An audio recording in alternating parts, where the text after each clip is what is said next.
Hey guys, welcome back to Mad About Skin. In today's video, we are talking The Ordinary. Now, honestly, it's been a hot minute since I've actually sat down and filmed a video about The Ordinary skincare here on the channel. And I think with The Ordinary sale just round the corner, it's kind of time that I put that right. Today though, we're going to be addressing some of what I'm going to call the change in narrative regarding The Ordinary online. Once the darling of the skincare industry, people couldn't get enough of The Ordinary skincare products. Every one of their serums became a viral sensation, and content creator and influencer after influencer were praising The Ordinary as like the must-have skincare brand. Well, over the past year, things seem to have changed. There's a lot more negativity online. People saying that the brand has become stale and boring, others criticising it for going too mainstream, and there are those that just don't approve of some of their newer launches. Well, in today's video, we're going to pull all of that apart. We're going to talk about what's really going on with The Ordinary. Sit back, relax, let's talk The Ordinary skincare in 2025. Now, before we get into today's video, just the usual disclaimer to say these are my honest thoughts, feelings and opinions, my hot take if you will, and they haven't been bought or paid for. Here on Mad About Skin, you'll never see a sponsorship or a paid partnership, because I believe by turning down that coin, it just helps me to retain my independence. So if you're a fan of truly unbiased and independent skincare reviews and advice, make sure to subscribe, like, and follow along for more. I would certainly love to have you as part of the growing Mad About Skin community and family, so thank you all so much. I would also love to hear from you guys down in the comments section below. Pause the video at this point and let me know what your one ride or die favourite product from The Ordinary is.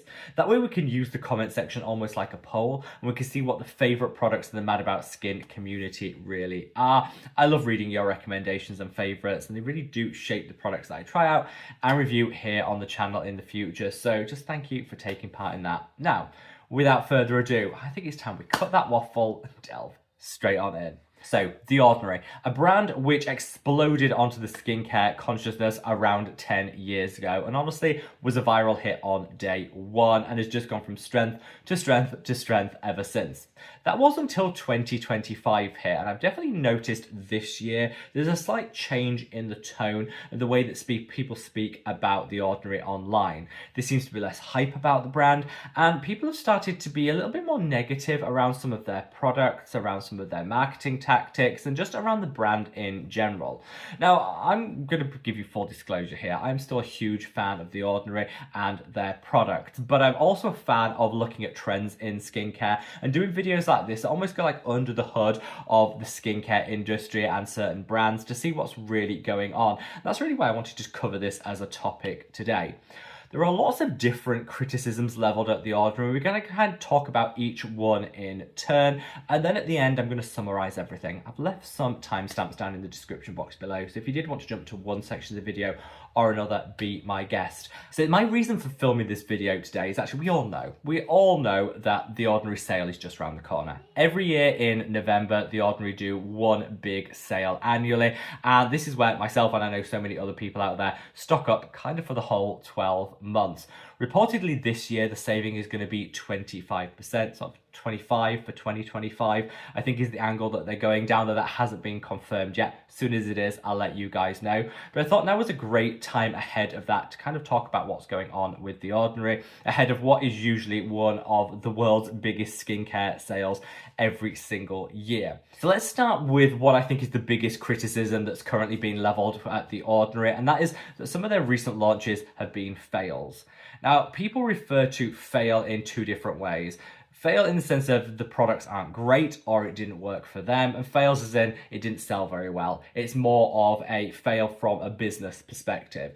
And it's two products in particular that seem to get this fail title added to them. That's their sunscreen and their lip exfoliator. Now, the sunscreen, I agree, it's nothing special. It's not a particularly great formulation. It hasn't got a great finish on the skin, and it's also not that affordable. When you look at the amount of product you're getting, it's actually not that cheap when it comes to sunscreens.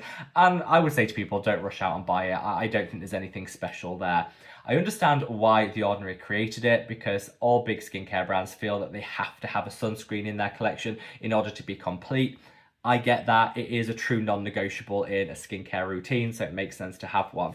But it felt rushed. It also didn't feel like they were bringing anything innovative or exciting to market, and it's not particularly cheap. So yes, I would say that the sunscreen is a fail in that sense, and it also hasn't sold very well, so it's a fail in a business sense too. People also say the same when it comes to the lip exfoliator, which honestly, I've got numerous of these and I love it. However, it is more of a niche product. Not everybody feels the need to exfoliate their lips. I personally use this twice a week to just smooth everything out, keep that dryness at bay over the cooler winter months where my lips do get chapped. But not everyone's going to feel the need to do it. This was never going to be their best seller, and I'm sure The Ordinary knew that. It was just something new to have in their collection. And I would say with this one, anyone that's tried it and feels that it's relevant to them and their skincare routine and needs have said it's amazing. It is niche. Does everybody need to have it? Absolutely not. But if you think you could benefit from it, I think you would really enjoy it as a lip treatment. It really comes down to personal preference and personal individual needs. Doesn't mean it's a fail because some people don't feel that they need it or it's not their best seller. I honestly think it's a good product, providing people have a need for it, which, at least in my case, I definitely feel that my lips have benefited from it. If you take those two products out, though, those are the two that people most level this fail criticism at.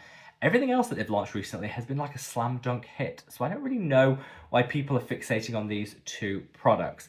The Growth Factor serum reportedly sold 1 million units in its first week. It's also a fantastic formulation, so it's a hit in every sense of the word.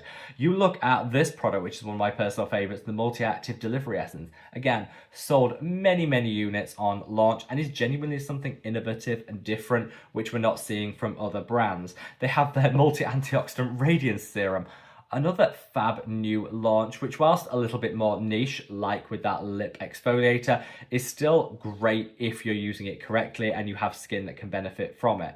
Definitely, I would say they've had more hits than misses with their launches.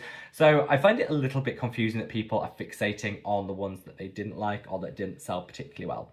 That's just my take on that, but let me know your thoughts below. Another common criticism I see levelled at The Ordinary is what some people have called the borification of it, or the boringification of it. I mean, it's an invented word, so I don't know how you're supposed to say it, but people are saying they've become too mainstream, they've become too pedestrian, they're not exciting anymore. I get that. I think this is probably one bit of criticism that maybe is valid, but I also think most brands, and I say this as a business owner, a brand owner myself, most brands actually aspire to get to the mainstream level.